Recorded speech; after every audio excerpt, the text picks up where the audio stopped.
नमस्कार दोस्तों, मेरा नाम कुलदीप सिंह है।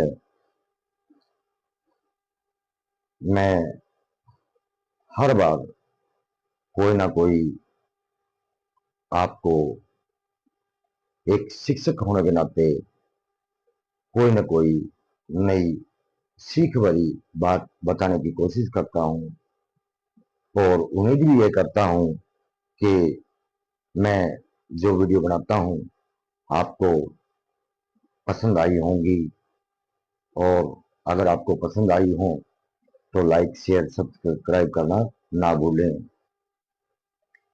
आज की जो वीडियो है वो एक बहुत ही चिंताजनक जो मुद्दा है उसके ऊपर है। ये जो आज का समाज है वो दिशा विहीन है। आज के जो युवा पीढ़ी है उसके पास कोई दिशा निर्धारित नहीं है उसके जीवन में। बच्चा हर समय खोया खोया नजर आता है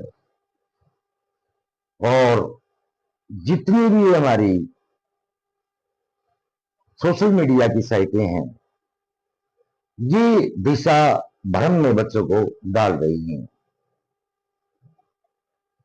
हर जगह आज बजाय कुछ बच्चों को सिखाने के बच्चों को दिशा विहीन कर रही है। ये एक सिक्के के दो पहलू होते हैं, अच्छे भी और बुरे भी। आज हमारे जो समाज के अंदर प्रत्येक बच्चे के पास में जो फोन है वो एक हमारे बच्चों के लिए एक जासूसी का काम कर रहा है। तो कहीं पे बच्चा इंस्टाग्राम चला रहा है, कहीं बच्चा फेसबुक चला रहा है, या कई बच्चा जिसकी हमें जानकारी नहीं होती, हम ये सब सोच रहे होते हैं कि बच्चा अपने काम से संबंधित कोई ना कोई चीज फोन में देख रहा होगा। लेकिन मैं अक्सर ये देख रहा हूं कि ये जो फोन है, ये जो हमारा स्मार्टफोन जिसको आप बोल रहे हो, ये हमारे घर में रह करके हमारी जेब में रह करके भी हमारी जासूसी कर रहा है। प्रत्येक पल की खबर इसके पास होती है। हम अपने काम में व्यस्त होने के कारण हम अपने बच्चों पर ध्यान नहीं दे पाते। हम अपने काम में बिजी होने के कारण बच्चों को तुरंत फोन दे देते हैं ताकि हम अपना काम कर सकें। लेकिन ऐसा करने से हम खुद अपने पैरों पे कुल्हाड़ी मार रहे हैं। जिस देश से ये फोन आया वहां के देश के बच्चे योगा में और अन्य तकनीकी गतिविधियों में संलिप्त हैं, जबकि हमारे बच्चे 24 घंटे अपनी स्वास्थ्य, अपनी आंखें और अपना समय खराब करने की तरफ चले जा रहे हैं। जैसे ही बच्चा कोई काम की चीज देखने की कोशिश करता है तो कुछ ऐसी साइटें न चाहते हुए भी बच्चे के सामने आ जाती हैं और उस बच्चे को दिशा विहीन कर देते हैं।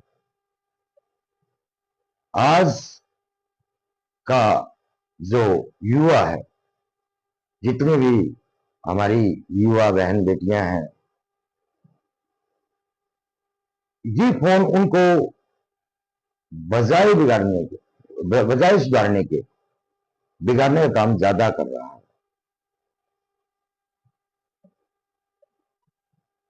क्योंकि युवावस्था है और बहकना स्वाभाविक है।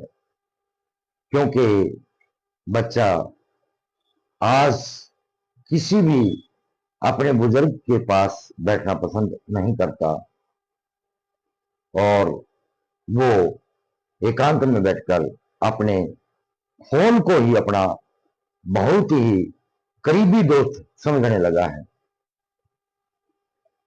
तो मेरा उद्देश्य कहने का ये है कि बच्चों के फोन चलाने पे अगर आप थोड़ा भी ध्यान देंगे तो बच्चे कुछ अपना रास्ता गलत चुनने से बच जाएंगे।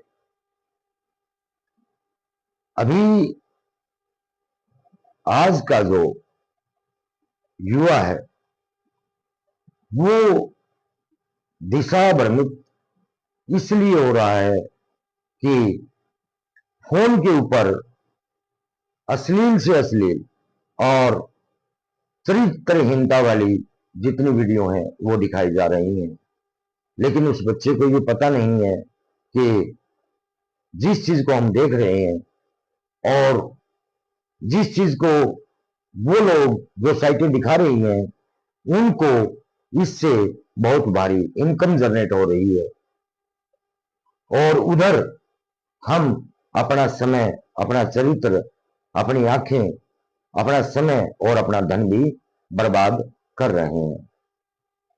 आज जो बच्चे हैं वो अपनी युवा अवस्था में ही ये समझते हैं कि हमें हर चीज का ज्ञान हो गया है, हमें अब किसी से सलाह मशवरा करने की जरूरत नहीं है। एक समाज के अंदर बहुत बड़ी बीमारी चली हुई है जिसे कि लव का नाम दिया जाता है। बच्चे जैसे ही युवा अवस्था की तरफ आए या अपनी मैच्योरिटी की तरफ आए तो वो बच्चे माँ बाप की मर्जी के बिना भी कोर्ट में जाके अपनी शादी कर लेते हैं, जिससे हमारे परिवार पे, हमारे समाज पे इसका बहुत बुरा प्रभाव पड़ता है। लेकिन ये जो लव नाम का शब्द है इसकी जो परिभाषा थी वो हमारे कॉलेज के प्रोफेसर साहब ने एक बार बयान की थी, तो मैं उम्मीद करता हूं कि इसको थोड़ा ध्यान से सुने। इसके अंदर 4 शब्द हैं। लव, LOVE, जिसे हम हिंदी में इसको हम प्यार कहते हैं। लेकिन हमारे जो प्रोफेसर साहिबान थे उन्होंने इसकी जो परिभाषा दी थी वो सुन करके आप चौंक जाएंगे। हम जैसे कॉलेज में पढ़ते थे तो उन्होंने एक एक शब्द की डेफिनेशन जो बताई मैं वो आपको बताने जा रहा हूं। इसके अंदर 4 शब्द हैं। LOVE, इसका मतलब है प्यार। लेकिन आज समाज के अंदर सच्चा जो प्यार है वो बिल्कुल भी नहीं है, झूठा दिखावा ज्यादा है।